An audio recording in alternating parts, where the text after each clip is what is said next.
University of Kansas has released the first results from COVID-19 testing as students return to campus. Out of more than 7,000 tests at KU, 89 came back positive. 87 of those are students. The majority of those cases are in Greek life. KMBC 9's Emily Hallwick is live now in Lawrence as the university newspaper is now calling for the suspension of in-person classes.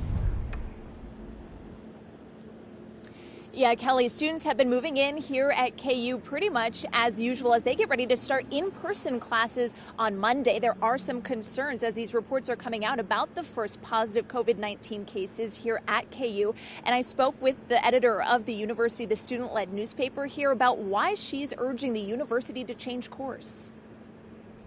As students return to campus, cases of COVID-19 are no surprise. Everyone expected there to be positive COVID-19 cases in general. But Nicole Asbury and the editorial board of the University Daily Kansan are pushing for KU to take action before it's too late. The question becomes, all right, well, how many people were those 89 positive cases interacting with that, could spread this virus even further? They're asking the university to suspend in-person classes and opt for remote learning. Just anecdotally talking with students and talking with faculty and staff, a lot of them are really concerned about coming back right now. Asbury pointed to other universities where COVID-19 has already shut down in-person learning. So, it's improbable to think that the same situation wouldn't happen here. The university's chancellor put out a statement acknowledging the majority of positive tests were students in Greek life.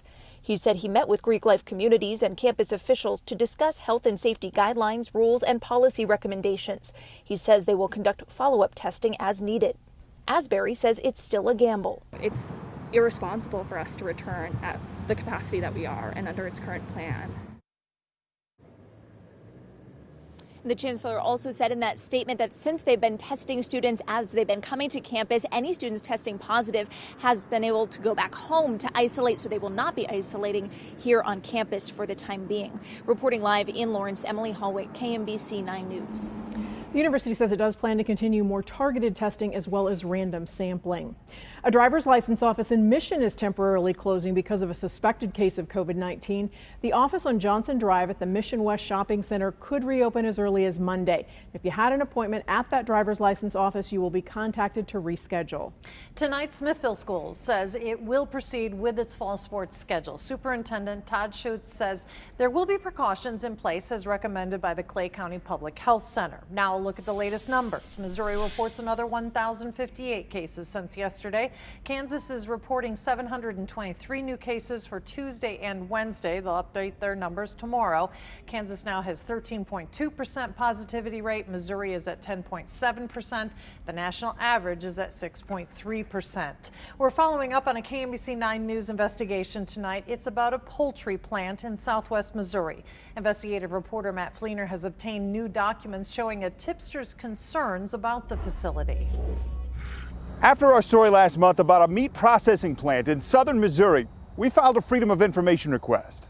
KMBC 9 Investigates obtained these documents showing the Occupational Safety and Health Administration never physically inspected a meatpacking facility in Knoll, Missouri. At the time, OSHA did have partial restrictions on inspections due to COVID-19, but someone at the plant had complained about no social distancing, a lack of access to water, and people throwing up in drains. They just decided to send the company a letter, and then the company wrote back. Debbie Berkowitz is a former leader with OSHA, extremely concerned after at least 371 cases of COVID-19 were reported at the plant.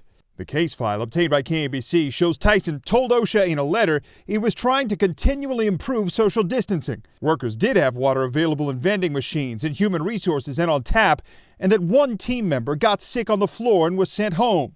Tyson also sent OSHA another letter answering more detailed questions along with pictures redacted from OSHA's response to KMBC for open records.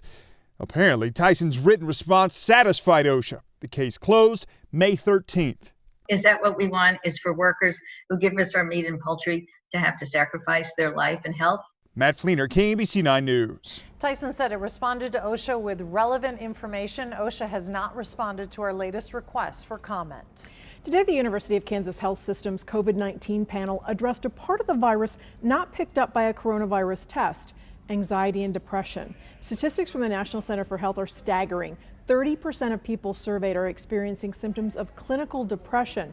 This time last year, that number was just 6%. Archbishop Joseph Naumann of the Archdiocese of Kansas City, Kansas, weighed in on the staggering rise in depression. The isolation is weighing on everybody, but especially our elderly people. This is one of the great concerns that I see at a time in life when they're least able to cope, I think, with isolation. They're being isolated. So we're keeping them physically well. The Archbishop says he worries about their emotional well-being. He says it is important to make sure you make a point to connect with elderly friends and relatives and for people of faith to take in the scripture. We'll continue to follow the latest developments surrounding the coronavirus. You can see the latest information on air, online, and on our KMBC 9 News app.